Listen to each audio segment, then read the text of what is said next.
Hey cycling community, this is Steve Grusis, the Cycling Greek. Tomorrow morning, I'm going to be checking out the Pinnacle Pup Run. This is put on by the Pinnacle Training Systems, and it's going to be worked mainly by the Pinnacle Racing Team. This event is going to benefit the local no-kill animal shelters. And since the Fetching Mr. Cycling Greek and I have 7 rescues, 7 very small rescues fortunately, that's near and dear to our heart.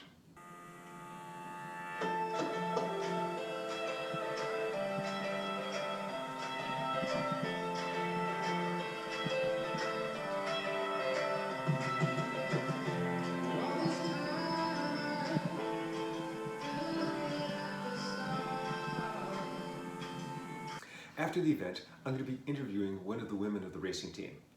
And hopefully this is going to be the start of a series. So if this first one goes well, I'm going to get to interview some others too. And this is going to be women that are going to be everyday people like you and me. So obviously I'm looking forward to tomorrow morning. Okay, on to some other things that I wanted to talk about. And all these things are basically focusing eventually on the 2020 bicycle racing season. So if you're familiar with my channel, that you know that 2019 was yet another comeback year for me. And that was because of an Afib incident that I had toward the end of 2018 racing season. My build-up during the following off-season was pretty slow.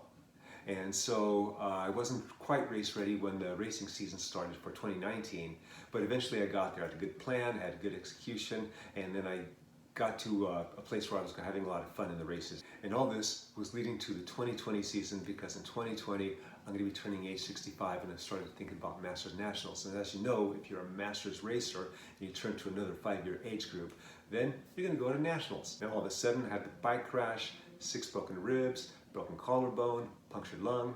So one of the first things I thought about was, oh man, there goes Nationals. So I had the crashes on the last day of July.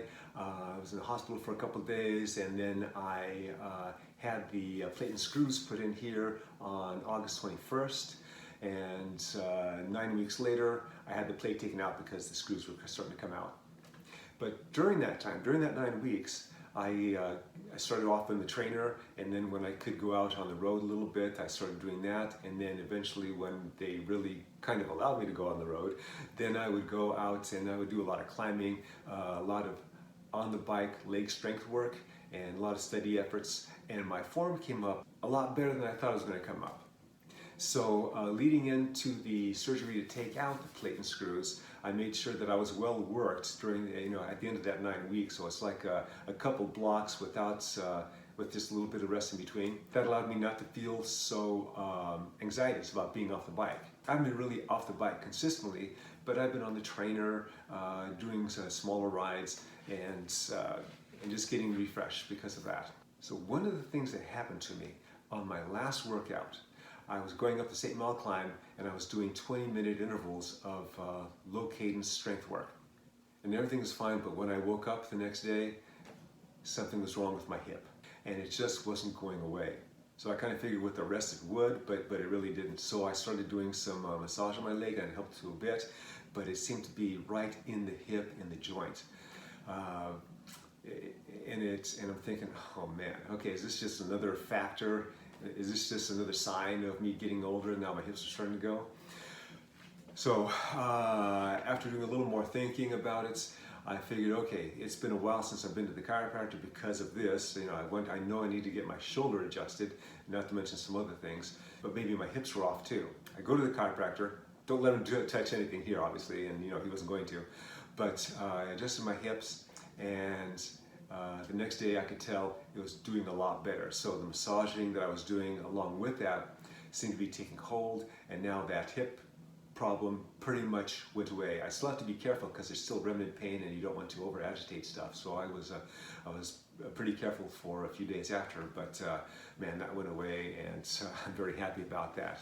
Okay, so now Nationals are looking like a good possibility. And so it all depends on how I'm racing to see if it's worth for me to go to Nationals. Then a few weeks ago, a notice was sent out from USAC detailing where each of the Nationals are going to be held. And so for the Masters Nationals, I thought it was going to be in Colorado, or at least I was thinking it was going to be in Colorado, but it's going to be in Trexletown, Pennsylvania, and I live in Central California. And so I'm thinking, oh man, that's far away, because I don't like flying. It's not because I'm afraid of flying, it's just dealing with the hassle of schedules, security checks, timing and all that. If I'm taking a bike, that's going to be the extra hassle of, getting a bike back and then dealing with all that, breaking the bike down and so forth. So that's not a favorite of mine. What I do like doing is I don't mind driving for a day and a half to get somewhere. And I used to do that quite a bit when I was doing the Tour de Gila. It would take me about a day and a half of driving to get there, and same thing when I did nationals sometime back over in Utah, about a day and a half. But now it's something extra that I have to think about. So kind of related to that, our racing demographics in our region, actually everywhere I would imagine, but it's in our region, which is NCNCA, Northern California, Northern Nevada Association, we're getting older. And they have a point system, a year-long point system for the various categories and various age groups. And the age groups that they have are 35 plus, 45 plus, and I believe 55 plus. But now that we're getting older, they're considering changing that. And it all stemmed from this, from data that they sent out. What were the age groups of the membership? As it turned out, the 45 to 54 age group had the largest demographic of 28%. Then the next group was 55 to 64, and they had 19%.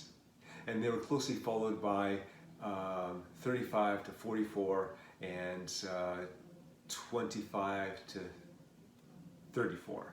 Each of those having like 18 and 16% respectively.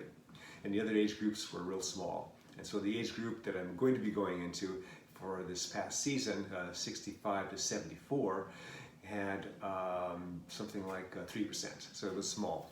They sent out a survey after that to the masters and describing that the possibility that they're looking at changing the age group for the point system. So instead of 35, 45, 55, it's going to be 30, 40, 50. Well, for someone like me that's going to be 65, that's going to suck. And so instead of me racing in the 55s, I'm going to be racing in the 50s. I don't mind a good pounding, but to be pounded all the time, and when I mean pounded all the time, that means getting dropped early in the races, at every race. And the possibility that will increase because I'm going to be racing with 50-year-olds. It used to be that 55s were the old guys, and now, geez, 55s are the young guys, and now 50s are going to be even younger. So somebody else brought that forward to the board members for our association, and they are now, I believe, and hope, they're considering a 60-plus group. And so if they have a 60-plus group, what that's going to do for me is allow me to race more. So in 2019, when I'm racing with the 55s as a 64-year-old, I was basically looking for just flat races. And we have a number of flat races. But I used to do a lot of climbing races way back when I was younger and stronger. And I enjoy doing those. And I love to do those again, to have the cost of going to a race, in terms of the fees and the time and the effort. And you go there and get dropped consistently in the first 10 miles of the race. Well, nobody wants to do that, and I certainly don't want to do that. But if they have a 60-plus group, then I can start looking at some of those climbing races again. So there's a good possibility that I'll be doing some more racing than I did in 2019. And especially if I don't crash out or something, or get Afib, and then have to stop racing for the rest of the season. If you're listening to this video and you're in the NCNCA and you're an old guy like me, give me your thoughts. Are you starting to ease out of racing? Are you going to something else? Do you like that new categorization, the age group categorization? What are your thoughts?